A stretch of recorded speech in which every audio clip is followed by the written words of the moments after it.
I'm Ben. And this is Moonstone Chariot, our 40-foot 1998 Thomas school bus that we've converted and are still converting into the tiny home of our dreams. Before either of us had dated each other, we had both considered tiny home living before, or tiny house living before that. I had considered buying a van for myself, and Ben had gone to many an RV park looking at them to see like, is this something that I could do myself? So when we first started dating and we kind of both joked around about that, that was definitely something that we thought long term, maybe down the road, we would consider doing. And then COVID hit, so we were living in a downtown apartment. Well, we were trying to get our keys to a downtown apartment, and it was this whole fiasco where they were like, you're not gonna be able to move in, and we're like, what do you mean? We have nowhere to live. So we finally did get to move in downtown. We were really excited to go out with friends and kind of do a party year and then decide from there what we wanted to do. But with COVID, everything was shut down and we found ourselves fleeing to, you know, the springs or state parks or the beach.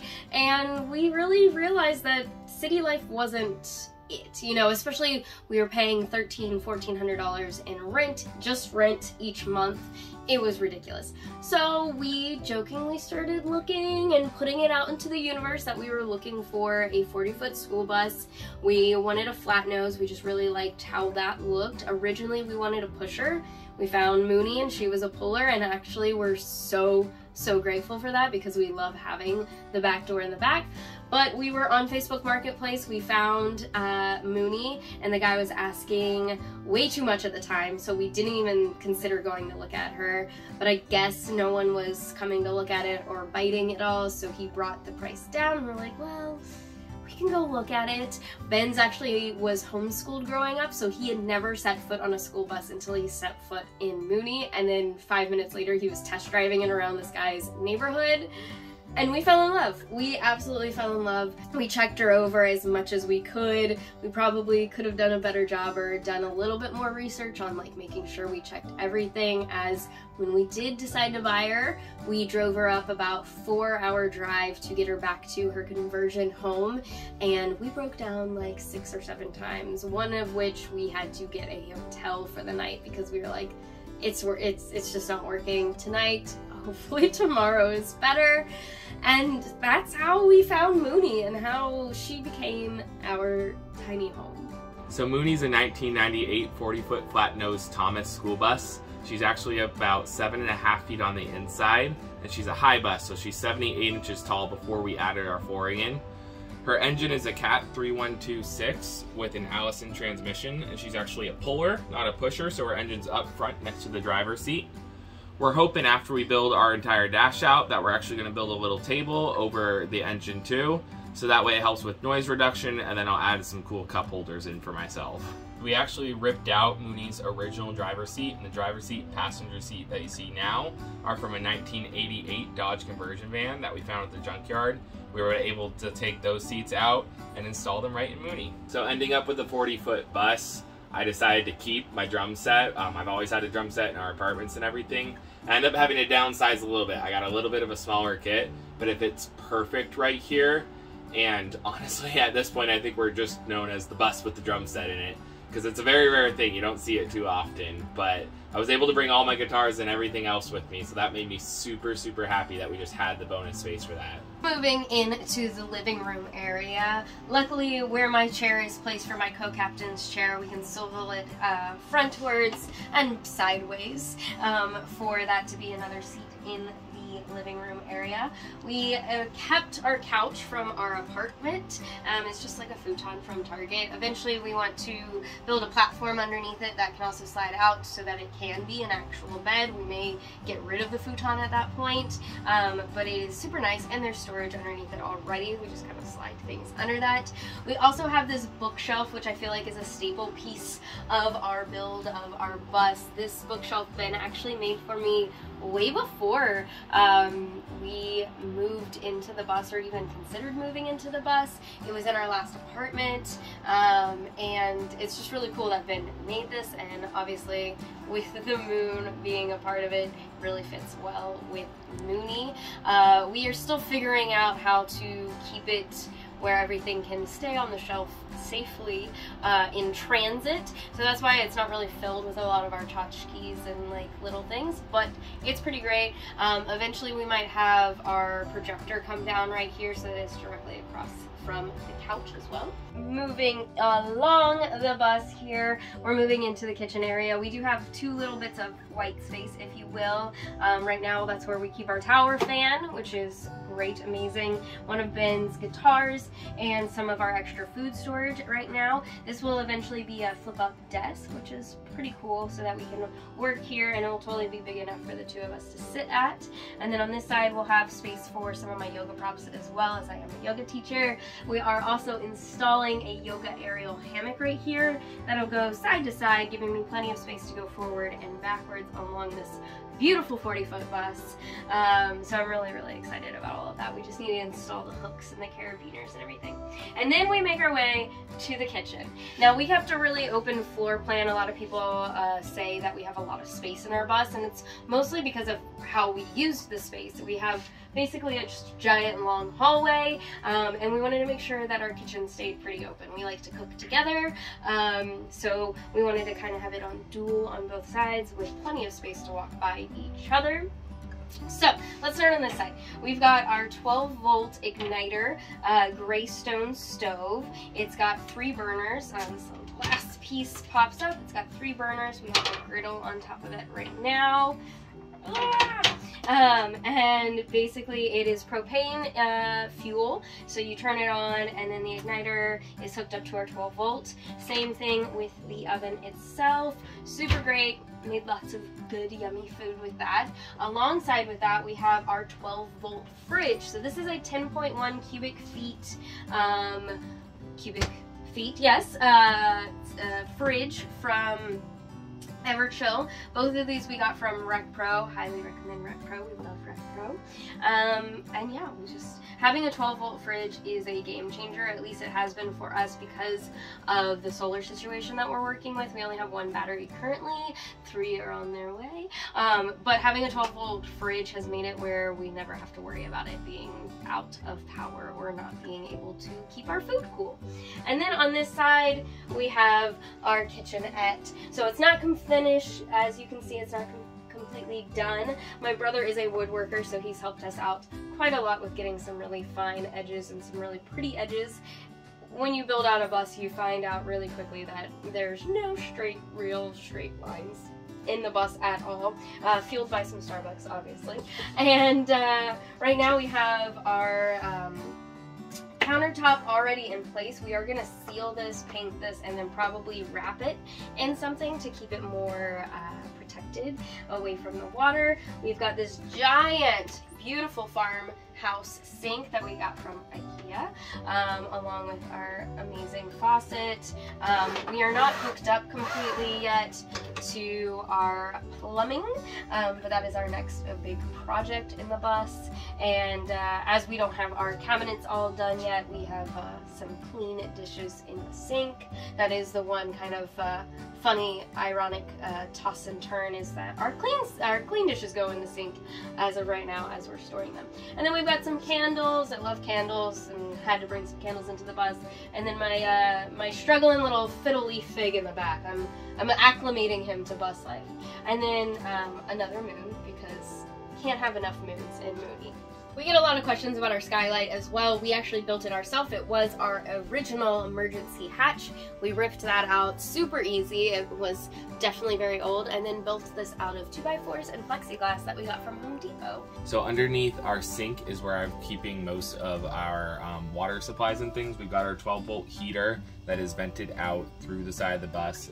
It is propane gas in.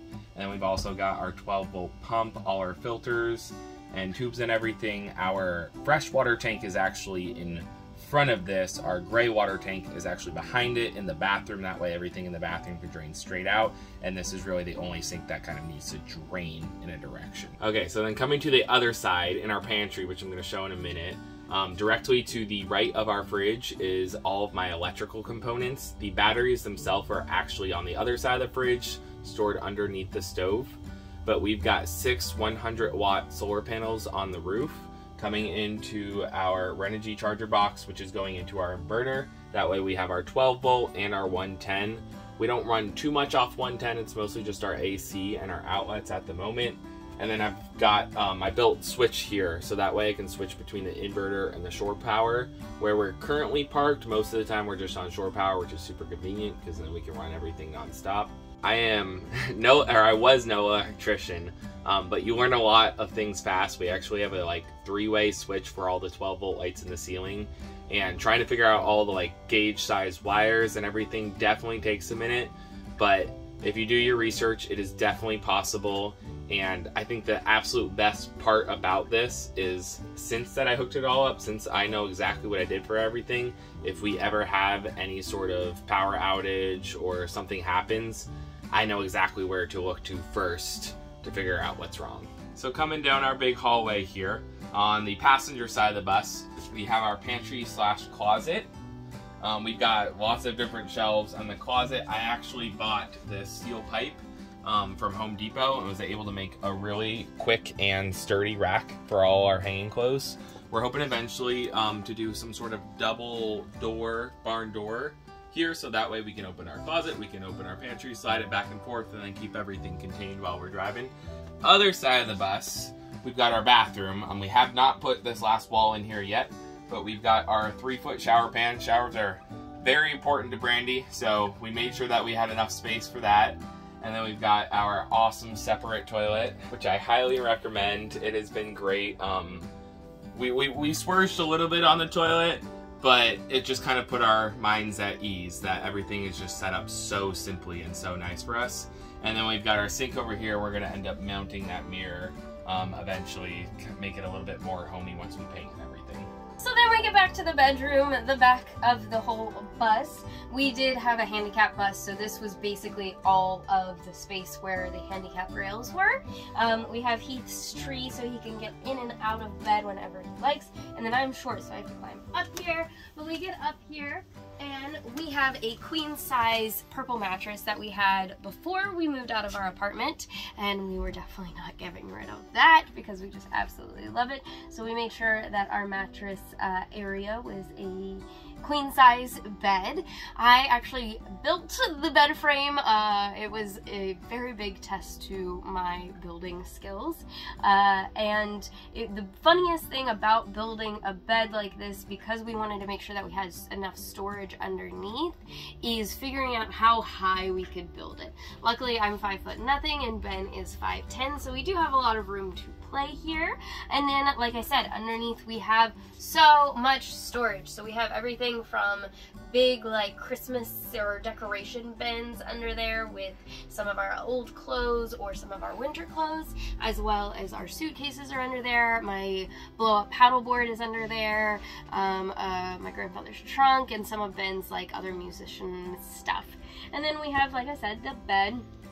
We have our Roku TV back here, our switches in the corner, a guitar Ben has. We both have our own nightstands on either side, and eventually I'll have some shelves on my side over here. And then of course we have our mini split. It is a Pioneer mini split that we absolutely love. We chose to put it in the back of the bus instead of the front of the bus because we felt like we would probably want it and need it most when we are asleep. We kind of deal with being hot or cold throughout the rest of the day when we're out in the living room area, although it hasn't been that bad in here. So yeah. And then we made sure to leave the back door accessible so that we could get in and out through that back door, which I absolutely love. And maybe one day we'll lead out to a little deck on the back. And this little chonko right here is Heath, named after the great Heath Ledger. He is not a travel cat. He does not love car rides, but he is slowly getting acclimated. But he loves to cuddle, loves to sit on the couch or in the sun all day, and it's just the cutest little thing, right? So we haven't had too many travels as of yet. We've been pretty stationary and parked. Brandy's dad is actually a car mechanic, so that has been super great for us because we've been able to park just in his front parking lot. But then on top of that, I have all of his knowledge at my disposal, and then he owns every single tool imaginable, which has been useful time over and over and over again. Anytime where I'm like, this isn't working, this isn't new, he's like, they make a super specialized, one-of-a-kind tool for that. I'm like, I would have never known. So I know everyone doesn't have that, but that's been super amazing for us, and we've lucked out in so many ways with him and her family and just everything that they've kind of helped us with. We'll be bouncing back ideas and back and forth to each other non-stop some days, trying to figure some problems out. Some of the biggest questions that we get on an everyday basis are, where do we use the bathroom, and how do we kind of keep this kind of lifestyle going, meaning making money, and how do we work? And the biggest thing I always say for something like this, our lifestyle, or just making your dreams come true, whatever they may be, is the willingness to do anything and everything to make that a reality. That meaning that we do the weirdest and the oddest jobs. And like, we've pulled up tile in people's homes, we've dog sit, pet sit, like just in general. We have a friend that sometimes asks us to farm sit. We haven't gotten to farm sit for her yet, but like, there is just so many different avenues, and not feeling like we're ever too good for something. We have multiple different jobs doing multiple different things, and like Ben said about, you know, having my dad and being able to park here, we've also gotten really lucky with my family in general, as multiple people in my family own businesses that are able to hire us to do odd jobs for them. And I think the biggest thing, no matter what your dream is just the creativity and the willingness to go after that and do whatever needs to be done to get you there. We obviously don't plan to be, you know, in one place. We want to travel, we want to explore, and making money on the road is completely different than, you know, making money in one city, let alone one state. We have a couple different ways that we do that, but then also, like, I feel like a lot of people have started to learn and to adapt of how you can do that, how you can make money online. Everyone, you know, can work from home now. Brandy's primary job is she's a yoga teacher, so we're planning on eventually kind of transferring all that over to a website and doing a lot of online video chat sort of stuff. And there's lots of opportunities and things like that that can work the same, and I mean that you really can take with you. It takes a little bit more work and an extra step to get there, but it is totally possible. And I mean, as long as, you know, you're willing to spend the time and the energy to do it, then you totally can. Well, thank you guys so incredibly much for checking out Mooney and checking out Moonstone Chariot and everything that we have built here. Like I said, we are still in the conversion process, and I mean, when you own a tiny home, you're kind of always in the conversion process. But if you enjoyed this video, please give it a big thumbs up and subscribe to this channel if you want to see more tiny home content, which is really, really, really cool. There's so many different tiny homes across the world. And if you really enjoyed us, if you like moons, if you like Moonstone Chariot, then you can find us on all social media platforms, from Instagram to TikTok to YouTube, under Moonstone Chariot. All one word, Moonstone Chariot. Thank you guys so much, and I hope you have a great day.